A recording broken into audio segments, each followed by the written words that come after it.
जय माता दी। बड़ों को मेरा चरण स्पर्श और छोटों को मेरा प्यार। मैं एस्ट्रोलॉजर प्रियंका भारद्वाज स्वागत करती हूँ आप सभी का अपने इस यूट्यूब चैनल पर और आशा करती हूँ कि आप सभी लोग स्वस्थ होंगे और मस्त होंगे। जो नए मेरे साथ हमारे इस चैनल के साथ जुड़े हैं तो मैं आप सबको बता दूं, मैं एक जन्म कुंडली विशेषज्ञ हूँ। जन्म कुंडली देखती हूँ, जन्म कुंडली देखकर आपके ग्रहों की स्थिति कैसी है वो आप सबको बताती हूँ। आप में से बहुत से लोग हैं जिन्होंने पिछले कुछ, मैं कहूँगी 1.5 महीने में, जो YouTube के थ्रू ही जिन्होंने मुझसे सेशन लिया है, मैं आप सबसे ना एक छोटा सा निवेदन करूँगी आज के आपने जो भी सेशन लिया, मैंने आपको जो भी उपाय बताया, आपको उसका इम्पैक्ट कैसा मिला है, प्लीज़ आप वो मुझे ज़रूर बताइए। नीचे कमेंट सेक्शन में लिखिए, क्योंकि आप लोगों के द्वारा बताए हुए कमेंट्स, आप लोग जैसा बताएंगे वैसा ही लोगों को आपके थ्रू हेल्प मिलती है। आइए वीडियो की शुरुआत करते हैं और आज मैं आप सबसे बात करने आई हूँ योगिनी एकादशी को लेकर। हम सब जानते हैं कि महीने में 2 एकादशी पड़ती हैं। आज मैं आप सबको बताऊंगी कि योगिनी एकादशी का महत्व क्या है। जो भक्त योगिनी एकादशी का व्रत रखते हैं उनके समस्त पाप मिट जाते हैं। योगिनी एकादशी व्रत करने से मृत्यु के बाद नरक लोक के कष्टों को आपको नहीं झेलना पड़ता है।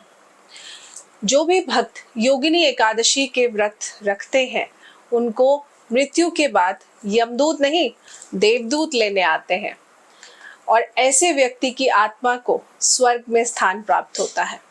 योगिनी एकादशी में व्रत के पुण्य और भगवान विष्णु की कृपा से व्यक्ति को मोक्ष की प्राप्ति होती है। जो भक्त योगिनी एकादशी का व्रत रखते हैं उन्हें आप समझिए 88,000 ब्राह्मणों को भोजन कराने का पूर्ण लाभ मिलता है। बहुत ही महत्वपूर्ण होती है सारी एकादशी। जो भी एकादशी का व्रत हम रखते हैं या पूजन करते हैं उसका कुछ ना कुछ अपना ही महत्व है और मैं आपको हर एकादशी का महत्व इसलिए समझाती हूँ ताकि आप लोग उस पर्टिकुलर दिन, उस पर्टिकुलर एकादशी का व्रत या पूजन करके उससे पुण्य की प्राप्ति कर सकें।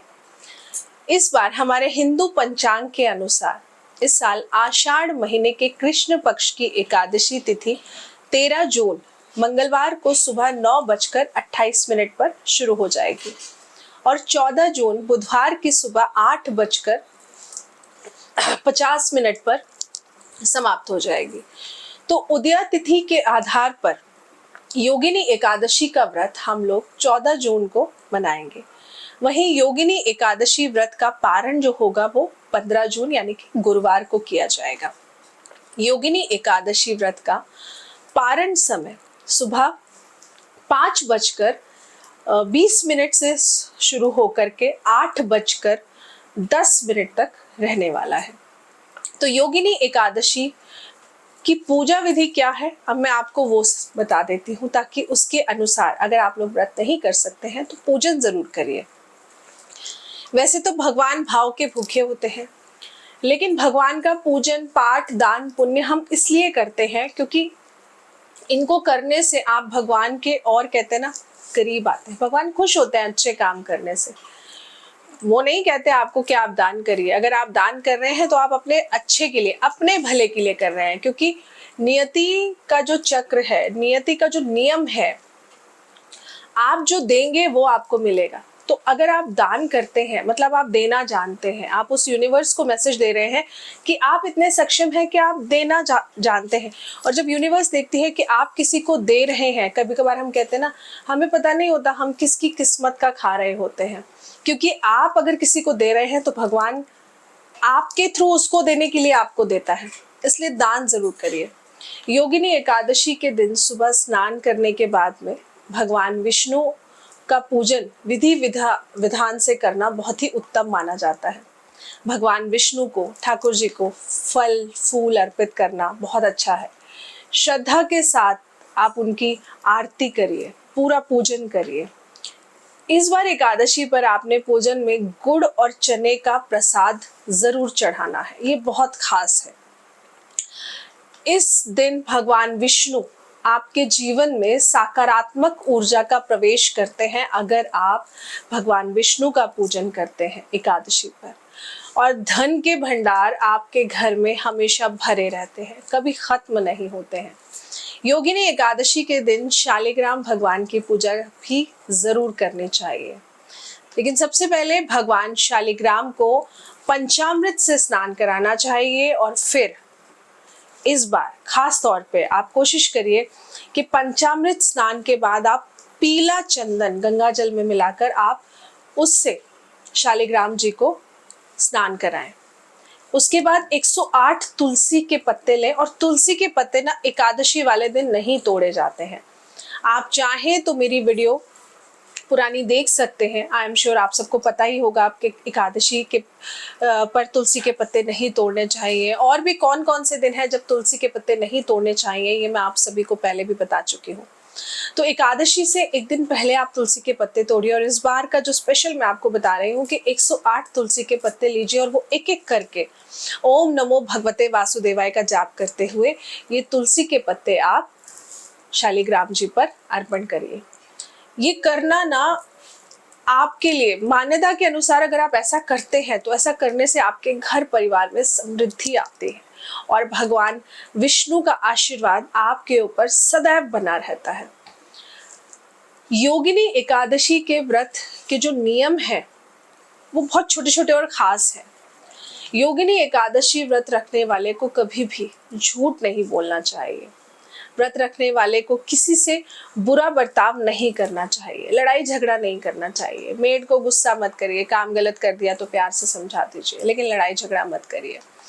इस दिन जरूरतमंदों की मदद करनी चाहिए, क्योंकि मैंने कहा ना यूनिवर्स को आप मैसेज देते हैं। जब आप दान करते हैं तो आप यूनिवर्स को मैसेज दे रहे हैं कि आप सक्षम हैं यूनिवर्स से लेने के लिए, क्योंकि आप आगे देना जानते हैं। और जो लोग दान नहीं करते हैं, जो लोग सिर्फ अपने पास समेट के रख लेते हैं, आप देखिएगा आज नहीं तो कल उनके भंडारे आपको अन्न के और धन के खाली मिलेंगे, भरे कभी नहीं मिलेंगे। इस दिन मांस मदिरा का सेवन भी नहीं करना चाहिए। केवल कोशिश करिए कि आप सात्विक भोजन करें, सात्विक खाना खाएं। इस व्रत को करते समय व्रती को ब्रह्मचर्य का पूरा पालन करना चाहिए। वैसे तो किसी भी व्रत को करते हैं तो ऐसा कहा जाता है जो शादीशुदा हैं उनको ब्रह्मचर्य का पूरा पालन करना चाहिए। कई बार ऐसा भी बोला जाता है कि जमीन पर आराम करना चाहिए, जमीन पर विश्राम करना चाहिए, जमीन पर सोना चाहिए, क्योंकि बेड पर सोना व्रत के समय अच्छा नहीं माना जाता। लेकिन आजकल हमें आदत हो चुकी है, एक हैबिट में आ चुका है। तो आप कोशिश करिए कि जिस दिन आपका फास्ट है, व्रत है, आप अपने चादर का खास तौर से ध्यान रखिए कि वो कटी फटी ना हो, धुली हुई चादर हो, इस बात का ध्यान रखिए। योगिनी एकादशी का व्रत करने वाले को व्रत के समय से जब तक इसका पारण नहीं हो जाता है अन्न नहीं ग्रहण करना चाहिए। ये भी एक नियम के अंदर ही आता है, क्योंकि ऐसा करने से आपके व्रत का पुण्य आपको नहीं मिलता है। और स्पेशली खास तौर पे अब करना क्या है, योगिनी एकादशी के दिन आपको भगवान विष्णु को या फिर मैं कहूँ शालिग्राम जी को दक्षिणावर्ती शंख से जल अर्पण करना अच्छा माना जाता है। भगवान विष्णु की पूजा के बाद पीले फूल, चने की दाल, गुड़, केले, पीले वस्त्र का दान जरूर करना चाहिए भगवान विष्णु को अर्पण करके। ये सारी चीजें आप किसी ब्राह्मण को दान कर दीजिए। ऐसा करना आपके पुण्य में वृद्धि कर देता है। देखिए, रोज रोज दान करने का समय नहीं है तो कोई बात नहीं, आप मेरे इस चैनल के साथ जुड़े रहिए और मैं आपको बताती हूँ कि किस दिन नक्षत्र के अकॉर्डिंग या किस ग्रह के अकॉर्डिंग आपको उन चीज़ों का दान करना बहुत अच्छा है। क्योंकि लाइफस्टाइल बहुत बिजी है, रेगुलर पूजा करना पॉसिबल नहीं है। लेकिन मैं आप सबको एक बात कहूँगी, जिस दिन मैं पर्टिकुलर आपको कुछ दान बताती हूँ ना, उस दिन आप वो दान जरूर करिए। ऐसा करने से भी आप अपने जीवन में एक बहुत अच्छा बदलाव देख सकते हैं। चने जो मैं आपको कह रही हूँ, उनके ऊपर का ब्लैक छिलका उतारकर फिर येलो करके ही रखिएगा जब आप भगवान को भोग लगाएंगे, इस बात का ध्यान रखिएगा। ऐसा करने पर भगवान विष्णु की कृपा से सुख और समृद्धि में आपके घर में हमेशा वृद्धि होती रहेगी। दीपक जो आप पूजा के समय जलाएंगे वो गाय के घी का होना चाहिए, इस चीज का ध्यान रखिएगा। अब जो लोग कहेंगे गाय का घी नहीं मिलेगा, देखिए मिल सकता है, ऐसा नहीं है नहीं मिलेगा। आप किसी भी पास की दुकान पे चले जाइए, नहीं तो पतंजलि स्टोर पे बहुत इजीली अवेलेबल है काऊ घी। आप गाय का घी लेकर आइए और गाय का घी ला करके आप घी का ही दीपक जलाइए। ये आपके लिए ना बहुत उत्तम माना जाएगा, बहुत उत्तम। सुबह के समय घी का दीपक जलाइए, शाम के समय घी का दीपक जलाइए।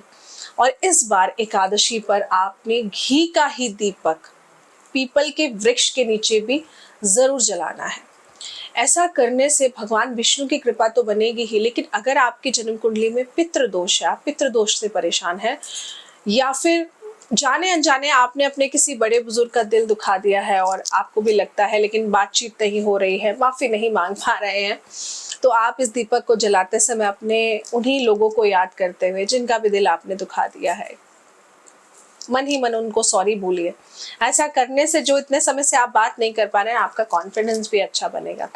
तो ये घी का दीपक आपने सुबह भी पीपल के वृक्ष के नीचे जलाकर आना है और शाम को भी आना है। और इस घी के दीपक की बत्ती आपने 2 बत्ती का दीपक जलाना है, 1 बत्ती का दीपक नहीं जलाना है, इस बात का ध्यान रखिएगा। तो ये बहुत छोटे से खास उपाय थे जो मैं आपके लिए लेकर आई थी कि इस बार योगिनी एकादशी पर आप जरूर करिए।